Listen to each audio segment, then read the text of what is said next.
What is up, everybody? Happy Wednesday morning. Michael Gallagher here. And today we're talking about why the question, how much is the rent, is really the wrong question to be asking, especially in commercial real estate, which is what we're talking about this from, because you have to look at a deal, especially if you're the tenant leasing a space, you have to look at a deal from the total deal aspects. So your major deal aspects in any commercial leasing is going to be per square foot rent, especially in in anything that everything's broken down by per square foot. You're going to look at per square foot CAM expenses or triple net expenses or just expenses they're sometimes called, and whether or not that lease has them, if it's a gross lease, if it's a modified gross lease, what have you. All that's important because that's extra money or extra money you will or won't need to be paying on top of your rent. And then there's a very important thing called a TIA, or a tenant improvement allowance. And so if your deal has TIA in it, it's essentially money back in your pocket as a tenant. I'm mostly a tenant rep, so I'm talking from like the tenant's point of view here. It's mostly money back in your pocket that the landlord is going to pay you to move into the space, build the space out, and start operating. Why is this important? Well, it's essentially a credit similar to, like, if you've ever bought a house and you got the seller to like give you credits that you then turned around and like paid down your interest loan for, or interest rate on your loan with, like a seller concessions. It's very similar to that. But we're not really buying the property, we're leasing it. So it's their way of giving ownership concessions to the tenant to come in and do any work they need to do. It's an important concept here to understand that any work that you do to the space really has no value add other than to you, because you're the only one's going to use it, right? As that tenant moving in, unless they can find someone when you leave that's literally the exact same use case. And even then, that new person's going to have branding or different things they want to do to rehab the space. And the reason landlords offer this is because they understand that you are essentially building out or improving a space that you don't own. So you don't get any benefit out of it. So they try to cover as much of that as they can to an extent. They're not going to pay for you to gold plate the doorknobs and all that kind of shit. But certainly if it's a brand new building, say for an example, most of those brand new buildings, especially like we get a lot around here of those 5/1s or 4/1s or whatever they call them, where they're like 5 levels of units tall, and then they got retail on the first floor. A lot of those just have dirt or gravel floors until someone leases it and moves in, because you generally have to move a bunch of plumbing around and utilities and move it where you want to do depending on your floor plan. And it really doesn't make a lot of sense to pour concrete and then have to jackhammer and demo that shit up to put the plumbing where you want. So they kind of leave it in what's called a cold dark shell with like nothing in there. You come in, you sign the lease, and then they give you a per square foot allocation in TIA, or tenant improvement allowance, to build out the space, improve the space to the way you want to do it. So all that to say, if you are just looking at how much is the rent, and that's the only number you're looking at and that you're concerned with, really my advice is to not get into this. Don't lease that space, because if you can't wrap your head around yet the totality of the deal, and I don't mean this in a bad way, it's just you're not very sophisticated yet. You're not someone who should probably be signing on a 10-year lease for a commercial space that's going to cost you damn near 6 figures a year in most cases. That's a lot to take on if you can't understand the concepts around this and around why it's handled this way.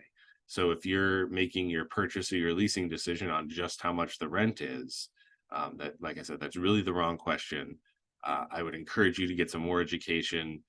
Talk to your broker if you're working with a tenant rep broker, and have them explain it to you. Because if you don't understand and that's all that's important to you, you're not quite there yet to be making these kinds of commitments and decisions, in my opinion. And at the end of the day, that's all that matters, is you, or not all that matters, but the big point of this is that you are successful in your endeavors so that you can keep paying that landlord and keep operating, and everybody makes money and everybody's happy and there's no vacancies or defaults on the lease and all that kind of shit, right? So what is TIA really, or how does this kind of fit in when I say a whole deal? So your TIA is going to be determined on one, how the space is delivered to you. I mentioned a cold, dark shell, so there's nothing in there. That's pretty cut and dry that they would need to come to the table with some money for that. Maybe not. I mean, maybe you are somebody who has a bunch of cash and you don't mind paying for all that. And you'd rather just get a really low discounted rent. Some landlords might do that, but it's really not smart because you're then paying for value to build out a space that you're never going to get back. You're you know you you do kind of get to pick up that shit and leave with it, but you're putting a lot of money into, it's not the physical stuff that gets put in there. It's not just the physical plumbing and everything like that. It's the time, energy, and money into installing it, into designing it, and everything like that. And if you end up leaving which one would anticipate you would eventually, you've sunk all that cash and been paying rent into it, although discounted. Some, I don't know, maybe you like that idea better. That's fine. I'm sure a lot of landlords would love that because it's less money out of their pocket, and then they just keep getting rent and it's pretty passive. But from a tenant point of view, it's more in your interest to have the landlord pay for that because it's their building. You're improving their building, and that shouldn't really be coming out of your pocket, at least in my opinion. So long way of saying it depends on how it's delivered and the type of building, if it's even going to be offered. Some deals are as is deals, meaning the tenant's not, or the landlord's not going to offer any TIA, but the rent's usually reduced quite a bit. For an example, I would expect if it's an as is kind of retail A or B type class strip center, we're looking at probably 12, $15 a foot to be able to lease that space. As is, no TIA, you go in, you do the things, and everything like that. If you're gonna get TIA, generally we shoot for 20 to 25, even $30 a foot, depending on, again, the state of the building and the size of the building and everything like that, and what has to be done to it. And in that case, you're probably going to be paying about that same amount in rent. And the other thing to take into consideration is how is that TIA or tenant improvement allowance being handed to you or given to you, in what format? Is it free rent? Are they just giving you a couple months of free rent, a couple, even a year of free rent here? Are you getting a check? Is the landlord just at the end of your work when you go to move in and everything's good, you get a check for all that money to reimburse you? Generally speaking, you're not going to get like money from them ahead of time to do the work, so you're going to have to build that cost either into your loan that you're getting or anticipate putting that money down.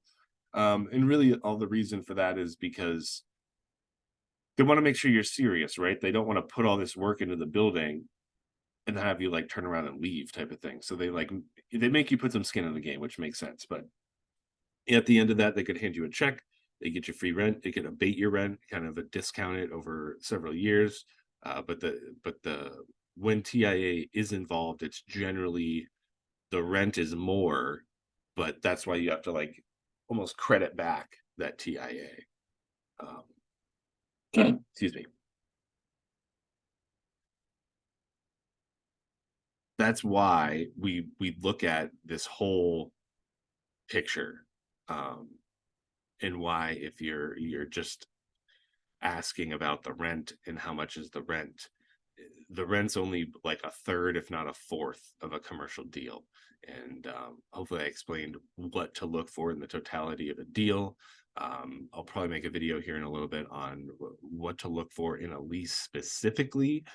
What are some things we try to get our clients in leases, and dig a little deeper into the nuances behind that. If you've never looked at a commercial lease, it's pretty impressive. There's pages and pages of legal jargon that get pretty in depth. So you're definitely going to want a lawyer. That's another video we're getting into here shortly, about this. This is not like buying a house, where you can go to a title company and their in-house lawyer can tell you what you need to know. Like you need a full-blown legal team. So this again kind of plays into the, if you're not sophisticated enough in your thinking to see the full size of this deal, you're probably also not sophisticated enough to understand the value of a lawyer and spending that money up front on a lawyer, and inspectors and contractors and things like that. So this is very much a situation where being cheap is a very expensive endeavor, if you f up the situation. So again, my name is Michael. There was a little rambly at the end. I hope it came across okay.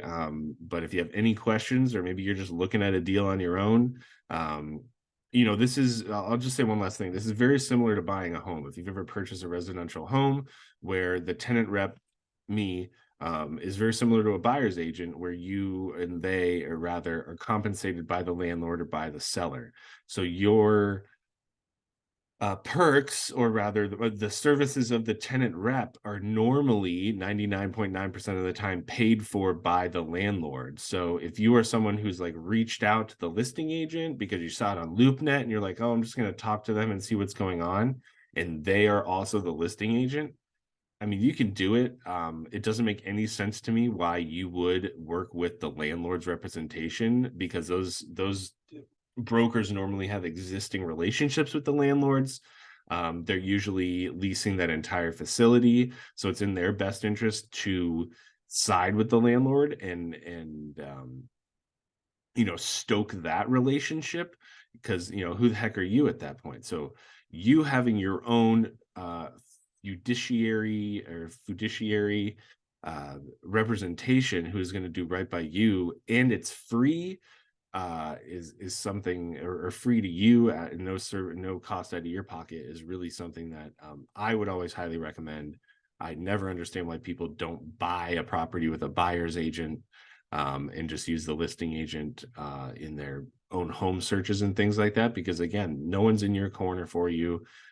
Everybody's sort of in the other corner. They have a whole team, everything like that. So last kind of random point there is that if you are looking at leasing a space and you have just reached out to somebody on LoopNet from the listing, give somebody else a call who's like different brokerage, different branch, whatever, so that you have someone who's unequivocally in your corner and going to do right by you and advise you of the best thing that's for you, and your future business. So that's my last little ranty rant. My name is Michael. I'm gonna get the hell out of here, and I'll see you guys in the next one. Peace.